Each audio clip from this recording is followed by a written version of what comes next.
Olá, tudo bem? Meu nome é Ricardo Hashizumi e nesse vídeo nós vamos conversar sobre dois conceitos muito importantes dentro do Espiritismo.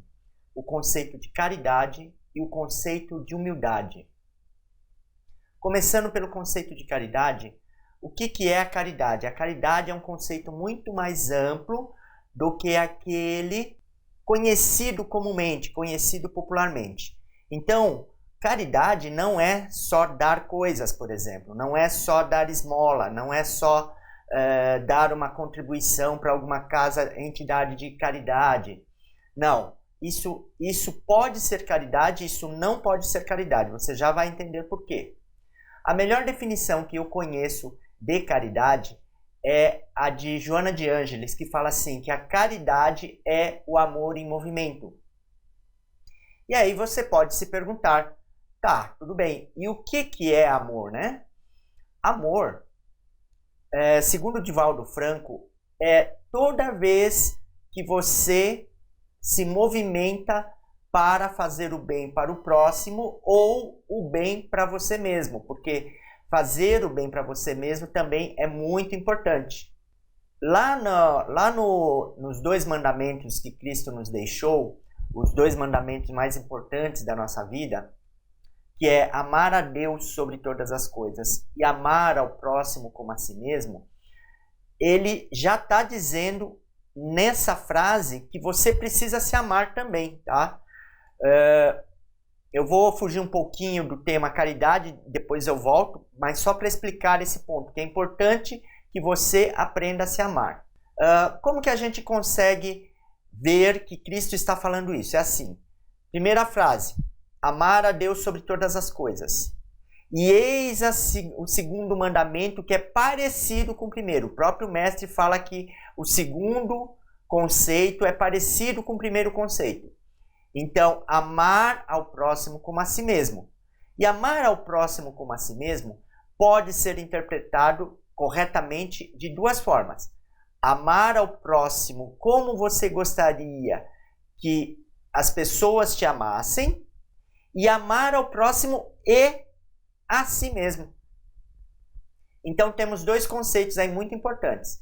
A gente tem essa confirmação de que essa fala é essa, de que significa essas coisas, quando Pedro, em um outro momento no Evangelho, ele pega e fala assim, aquele que diz que ama a Deus, que nunca viu, porque nenhum de nós nunca viu Deus, certo?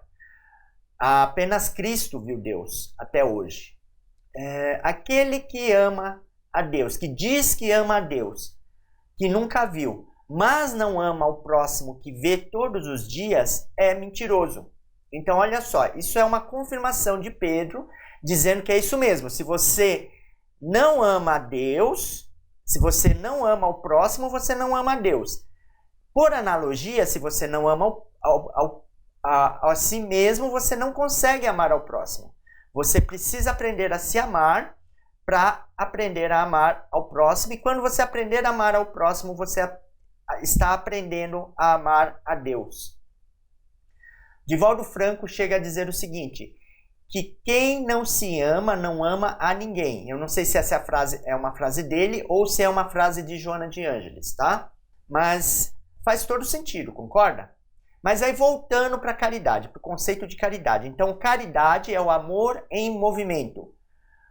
E Divaldo Franco fala que o amor é toda vez que a gente se movimenta, quando a gente faz alguma ação para o bem do outro. Então, por exemplo, quando você vê uma criança fazendo uma coisa errada, é uma criança desconhecida, inclusive, e você chama a atenção dessa criança, ensina para ela que aquilo não está certo, você está fazendo caridade. Quando você ensina alguém uma coisa boa que vai ajudar a vida daquela pessoa, você está fazendo caridade. Quando você trabalha de boa vontade, ajudando aquele cliente, atendendo bem aquele cliente, com um sorriso no rosto, você está fazendo caridade. Então, no caso do seu trabalho, você está sendo pago para fazer caridade. Nem sempre a gente faz a caridade. A gente faz só o trabalho, mas sem a parte da caridade. Porque a caridade, ele é o sentimento, ele é a manifestação do amor. Então, quando você pratica o bem para alguém, você está praticando a caridade. Veja que este é um conceito muito mais amplo do que pregado por aí. Não é só dar bens, não é só dar dinheiro ali para os mendigos ou para as instituições de caridade. Claro, essas coisas ajudam, essas coisas são materiais e que ajudam as pessoas de fato. Mas, dependendo de como você dá aquilo, você não está fazendo caridade. Por exemplo, um político que pega e doa um cheque de R$1 milhão e sai tirando foto ali para mostrar para todo mundo que ele fez, que ele deu aquele dinheiro para aquela instituição de caridade. Isso é caridade? Não, isso não é caridade. O que aquele político está querendo? Ele está querendo votos, ele está trocando aquele dinheiro, ele está fazendo aquele estardalhaço todo, está dando aquele dinheiro, mas ele quer votos. Oh, como esse político é bom, ele ajudou aquela instituição X ou Y. E isso não é caridade. Ele está fazendo uma troca. Por isso que o mestre, em um dado momento, ele pega e fala assim, ele está numa sinagoga, ele está num templo judaico, né? E no templo judaico costumava ter, eu não sei se hoje é assim, mas naquela época costumava ter um lugar para se colocar oferendas, dinheiro, para ajudar ao templo, né? E tinha um sino perto desse templo para aquele que desse uma contribuição para o templo, tocasse o sino para dizer que está contribuindo, está dando aquela caridade ali para o templo. Mas aí, Cristo está ali com os apóstolos dele, chega uma velhinha, uma viúva, e dá o único dinheirinho que ela tem como contribuição, e vai embora, não toca o sino e vai embora. O mestre aproveita aquele momento e dá a lição para os discípulos. Essa vai entrar no reino dos céus. Aquele doutor da lei, não. Por quê? Porque o doutor da lei deu das sobras dele. Essa mulher, essa viúva, ela deu de um dinheiro que ela nem tinha para comer. Porque vamos pensar na situação da viúva naquela época. Naquela época não tinha pensão. Então, as mulheres não trabalhavam naquela época. Os maridos, quando morriam, elas ficavam totalmente desamparadas. Então, muitas vezes, se ela não soubesse trabalhar com costura ou com outra coisa daquela época, ela morreria de fome, praticamente. Então, aquela velhinha, aquela viúva, ela deu de tudo que ela tinha naquele momento. Ela nem sabia se ia comer o próximo prato de comida, mas assim mesmo ela deu. Isso é caridade. Então, vejam que caridade é bem amplo, tá? Caridade é quando você cuida dos seus pais velhinhos, que já estão velhinhos, porque eles cuidaram de você, e não é mais do que uma obrigação, tá? Você precisa cuidar dos seus pais agora que eles estão necessitados, porque eles fizeram isso por você, mas não é só por causa disso, não é pela troca, não é a troca. Você tem que fazer isso com amor. Você tem que fazer isso porque você quer, você entende e você é grato pelo que seus pais fizeram por você. Por exemplo, tá? Isso também é caridade. Então, toda vez que você faz o bem para o próximo, você está fazendo caridade. Então, a caridade, ela é uma atitude do coração. É uma atitude do coração, é uma atitude do sentimento. É uma das coisas que nós precisamos aprender a desenvolver, que é o sentimento. A segunda coisa que nós precisamos desenvolver em nós é a humildade. O que é a humildade? A caridade, ela é uma atitude do coração. A humildade é uma atitude do intelecto. Então, eu vou te dar um exemplo do que é humildade. Existia uma pessoa chamada Sócrates, você já deve ter ouvido falar dele, viveu 500 anos antes de Cristo na Grécia e era considerado o homem mais sábio do mundo naquela época. Quem disse isso foram as pitonisas no templo de Delfos. O templo de Delfos é o templo ali daquela época dos gregos, né? E tinha duas frases que uma delas você conhece, né? Uma delas é uma frase muito conhecida hoje e atribui-se essa frase a Sócrates.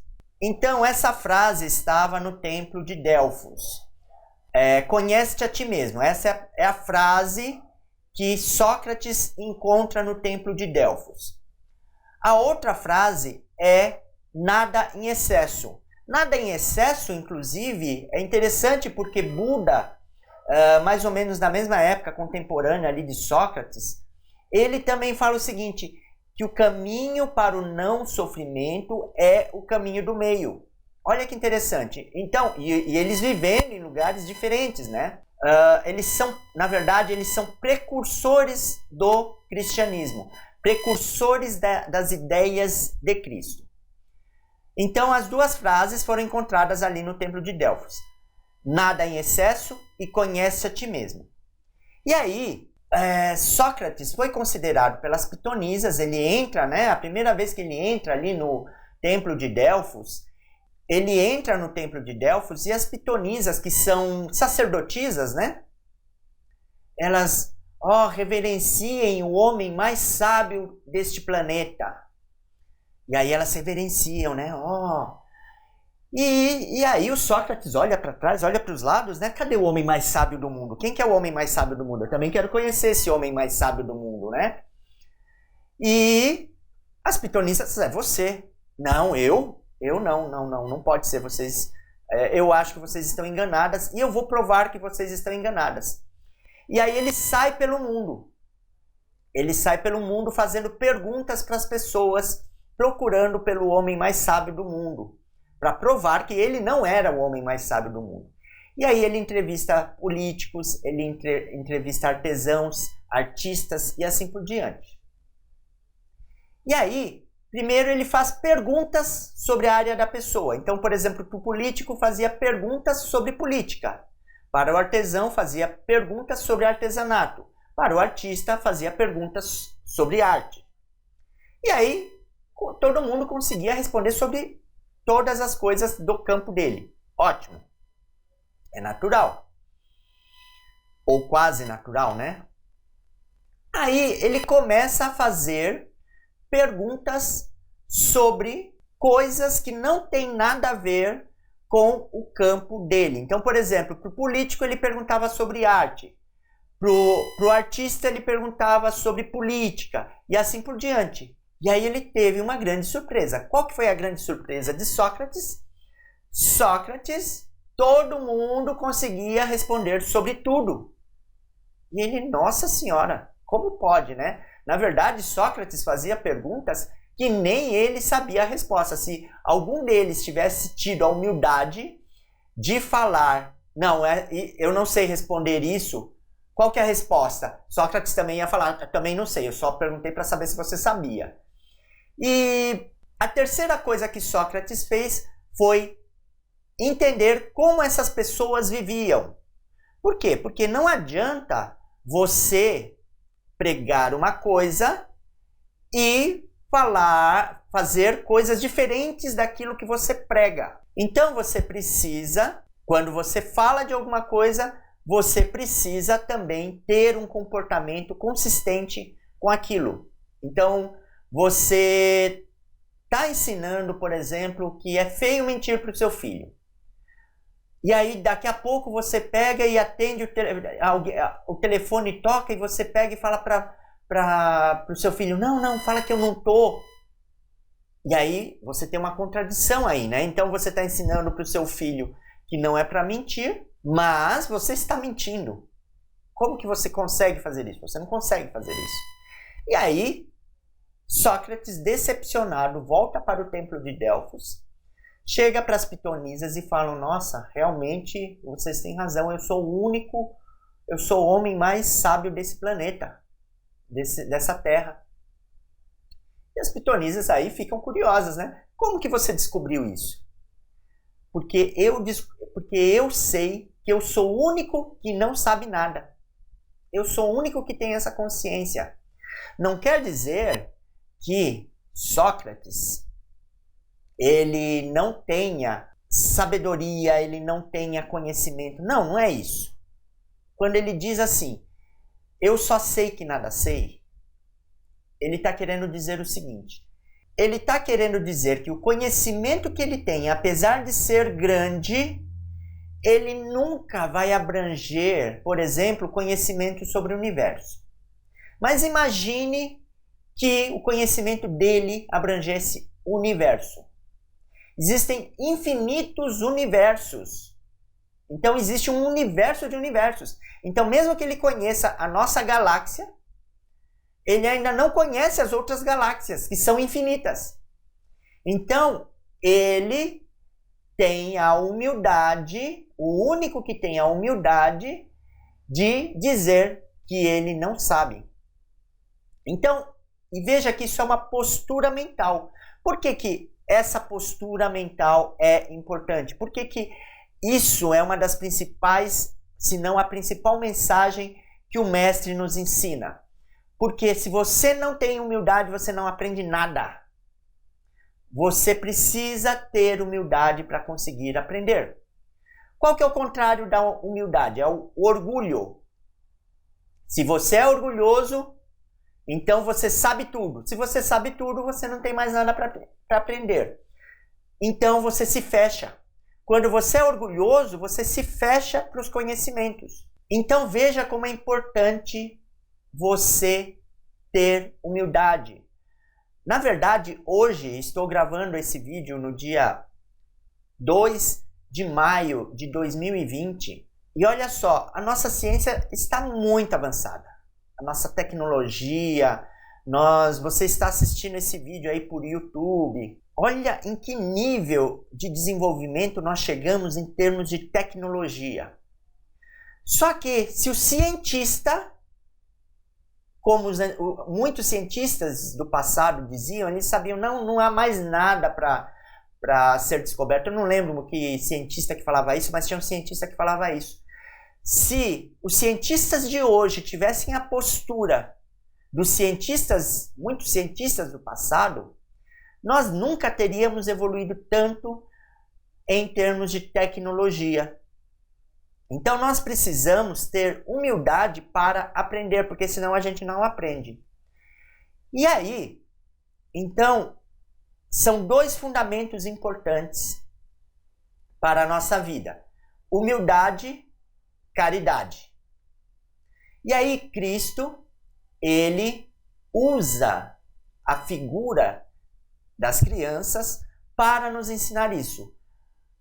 Teve um momento que o mestre estava ali na praia e o povo, sempre com o povo em volta dele e tal, né? E as crianças querendo chegar perto do mestre.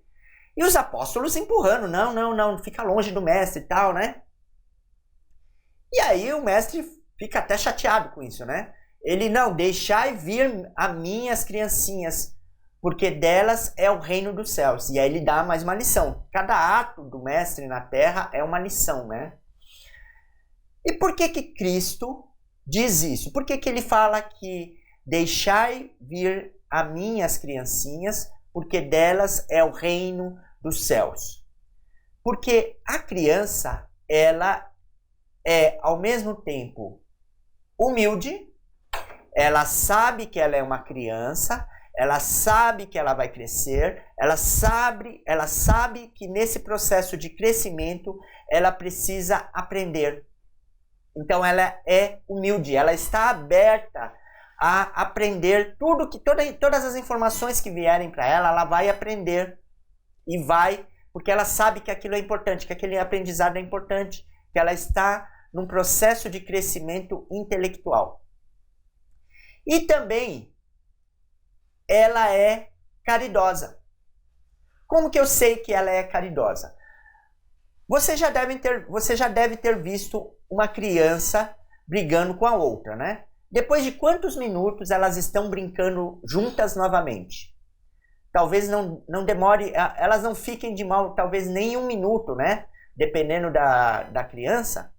Então, elas não guardam mágoas, elas perdoam quase que imediatamente, ou nem se ofendem, na verdade, né? E aí continuam brincando.